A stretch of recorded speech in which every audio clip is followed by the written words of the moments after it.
Extreme sports can be really unpredictable, but this has never let me down. This is the Insta360 X3. Let me show you why I think it's the best 360 camera you can get out there. As you might have seen on my channel, I'm an extreme sports enthusiast, and the X3 is the camera I use the most in any situation. I think the X3 is the easiest camera to use to be sure to not miss anything. Today I'm gonna show you how I use it, what settings I use, and my editing tricks to get the best videos.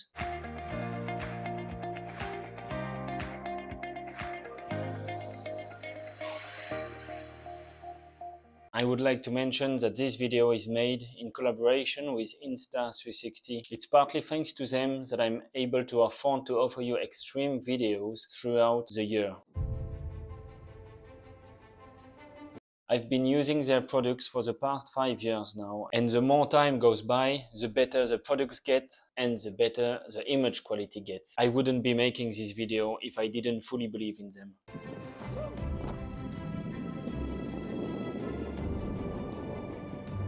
If you're looking to buy an X3, I will put an affiliate link in the description, which will send you directly to the Insta360 website. You will get a free accessory, and for every camera you buy, I get a commission, which helps me to be able to give you even more footage.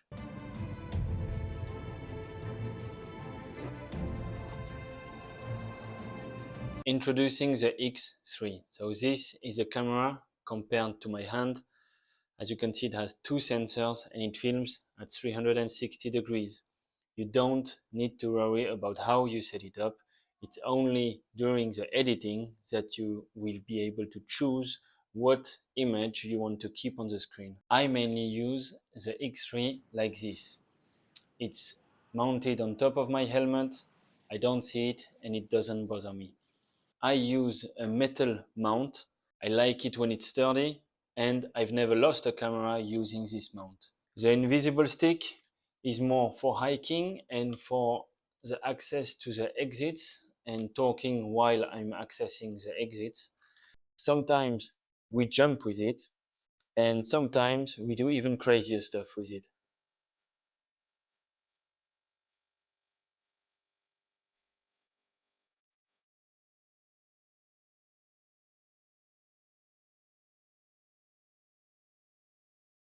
But the crazy thing about the stick is the fact that it's invisible. Somehow the software just makes it disappear. I don't know how they do it, but you can never see the stick when it's mounted like that.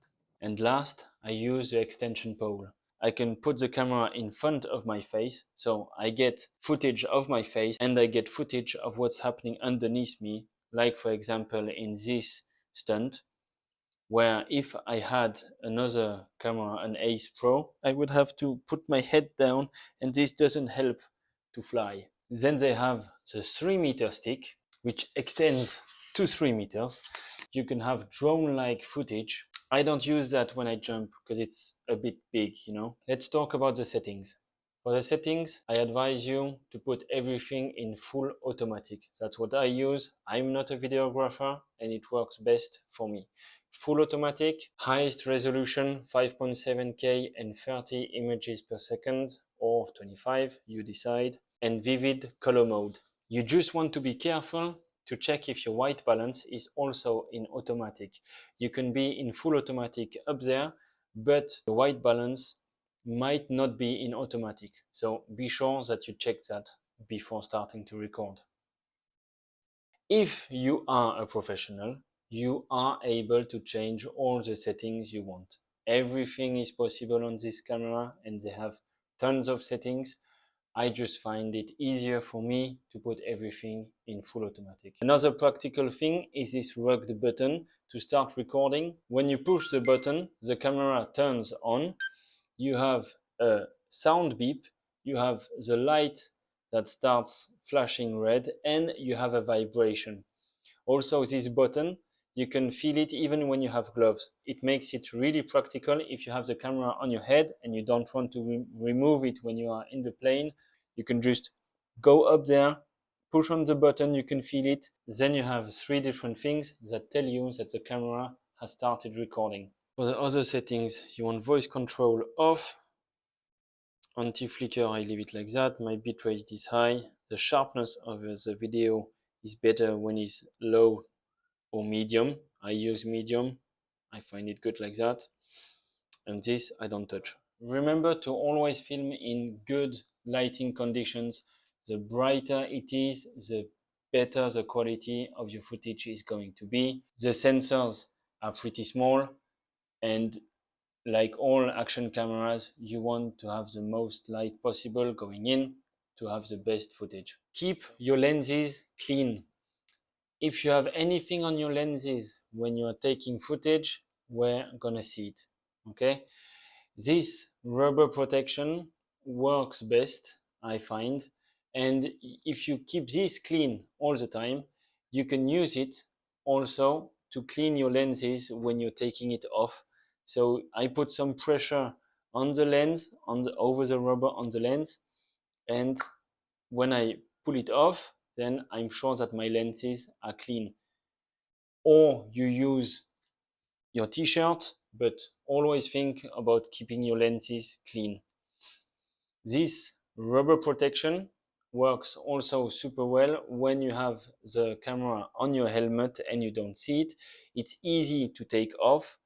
If you put pressure on it, you're kind of sure that you've cleaned your lenses, and then you put the rubber inside of your suit. And when you're finished with your jump, or when you're finished filming or taking the shot with the camera, you take it out and you put it straight back on. The lenses are really fragile, as on every action camera that you get, you have to be really careful about the lenses. Even more on the 360 cameras, because as you can see, the lenses, they go out a bit like that. So you never put down your camera on a table without having the protection over it. Okay. Battery life has really improved on the X3. If the camera records continuously, it can do up to 2 hours of non-stop filming. So basically, it can do a full day of filming if I turn it on and off just to get some shots. Even in cold conditions, I never had a problem using it for a full day. Once filming is done, it's time for editing. There you have 3 options. Option 1, you edit on the Insta360 app on your phone. 2, you edit on the Insta360 Studio on your computer, or you install an Insta360 plugin directly to Premiere Pro or Final Cut Pro, but this is for more advanced editors. For this option, you can find a lot of tutorials on YouTube. First, I'll show you how to export an Insta360 file with the Insta360 Studio software on the computer.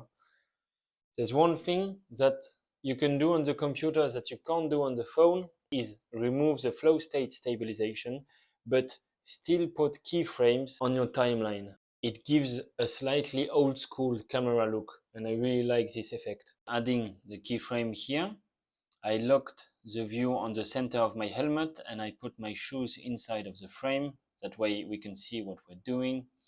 And now I will just stop to the moment I want.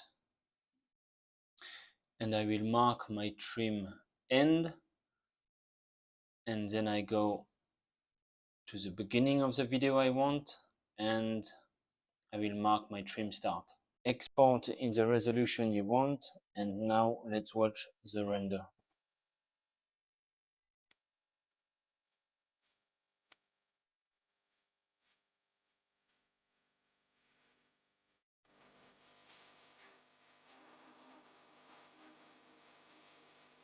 Lastly, we'll edit and export a video from the Insta360 app on the phone. I start by connecting to my device. Once connected, I choose the file I want to edit. I can navigate through the video with my fingers, select what I want to display, and add keyframes. Once I've added my keyframes, I'll cut what I want from the video. And I like using the jump cut mode, which allows me to cut sections of the video that I filmed, so I don't need to export the entire video and cut it afterwards. I always export using the highest resolution, and the bitrate is always at 70 megabytes per second, and that gives me really good quality without having huge files. I hope you liked this video. Feel free to ask any questions in the comment section and I'll try to answer them as much as I can. See you next time and don't forget to subscribe. Don't forget to check the link below. Only 20 buyers can save $50 plus freebies with it.